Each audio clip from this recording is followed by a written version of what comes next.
everyone, this is Ms. Moffat from across the Litiverse, and we'll be checking out the comics, graphic novels, manga, kids comics, and other treats coming out in sorta September.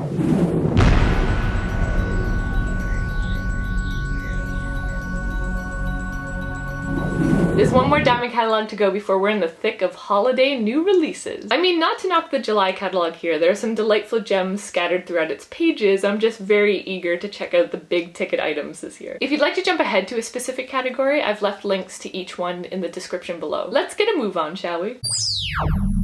Marvel Legacy #1. Over the past few years, there's been tons of backlash against Marvel for their endless crossovers, their 10 million spin-off series, and the disappearance of classic characters under the Marvel Now umbrella. Legacy is kind of what Marvel should have done in the first place. The relaunch will highlight connections between the original Marvel characters and the younger generation of superheroes. This might be exactly what Marvel needs right now. Fingers crossed. This one hits shelves on September 20th. A lot of the excitement over Legacy will start with Marvel's Generations series, where a classic Marvel superhero will team up with their modern day counterpart. I like the look of Iron Man and Ironheart #1, and I like the look of Captain Marvel and Ms. Marvel #1, as I'm sure there's bound to be a lot of tension between the two of them. You can find the first book in stores on September 6th, and you can find the second book on September 20th. Runaways #1 by Rainbow Rowell. Rainbow Rowell, one of the queens of YA fiction, will be writing the new Runaways book. If a teenager were ever to get into comics, it would be for the relaunch of Runaways. The solicitation promises this series will shock you and break your heart, so be prepared on September 13th. Journey to Star Wars: The Last Jedi, Captain Phasma #1. To tide you over until The Last Jedi, this book promises to fill out the background details of the lovable enigma Captain Phasma. I'm hoping she'll actually get, like, adequate screen time at some point and that her story won't just be relegated to a comic book arc. Regardless, I'm intrigued, and this book comes out on September 6th.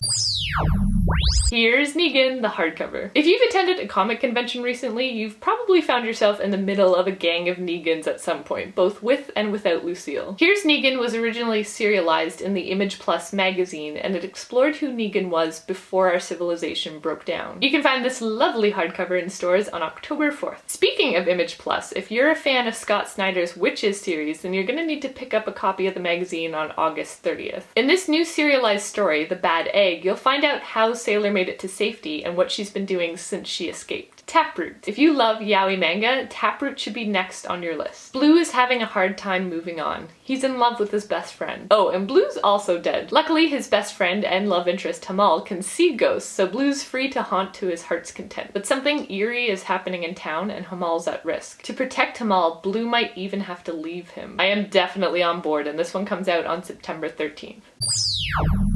Frau Faust, Volume 1. The creator of Ancient Magus Bride is back with an all-new series in English. Frau Faust made a deal with the devil for eternal life, and now she's on the run with her homunculus servant and an orphan girl named Marion who's desperate to flee her former life. Sounds absolutely captivating, and you can find this one in stores on September 27th. Death Note Slipcase. All in one. Viz first announced this collection on April Fool's Day. I accepted it as truth at first, but then I came to question their motives given the day. But no, this is no joke. This book contains all 2,400 pages of Death Note. 12 volumes. All in one. My hands hurt just looking at this. And you can break your hands with this book on September 6th. Naruto Chibi Sasuke's Sharingan Legend. All you had to tell me was Chibi Sasuke and I'd be like, we're gonna sell piles of that one. Please tell me you have a large first print run. You know, for a series that ended, there are an awful lot of new releases. No complaints though, I'm sure Naruto fans are over the moon for it. You can find this oh so cute collection in stores on September 6th. Yokai Rental Shop, Volume 1. Alright, this might be a Moffat only book given how much I love yokai. I've never come across this series before, but like I said, I love me some yokai. Hiragi has recently discovered that he has a half-brother, and it doesn't take him long before he discovers that this brother also has a dangerous job renting out yokai to customers in the know. I might need to check this one out on October 25th, and it's perfect timing for Halloween.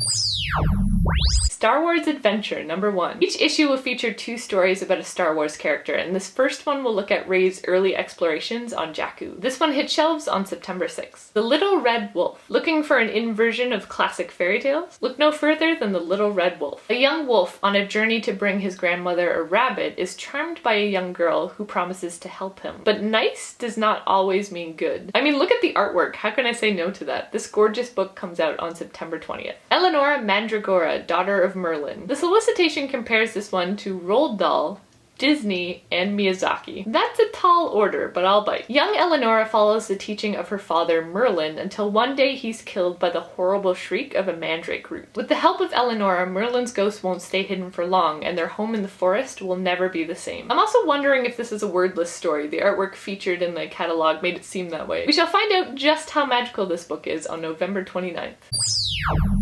Seikatsu, the board game. I love Japanese-influenced anything, and Seikatsu is a board game that speaks to me on that front. This one is a tile-laying game where players compete to create the most breathtaking view from their pagoda. I quite love Tokaido, where players compete to have the most enriching vacation as they travel from Kyoto to Edo, so Seikatsu sounds like it's in my wheelhouse. And that's a wrap on another month of the Diamond Catalog. Did anything pique your interest? Are you still thinking about how rad that Rainbow Rowell Runaways is gonna be? I'm still thinking about that one. If you'd like to check out my previous Diamond Catalog videos, you can find a link to my playlist in the description below. Make sure to give this video a thumbs up if you were enticed by a comic or two. As always, thank you for watching, and make sure to subscribe for more videos from across the Litiverse. On that note, signing off.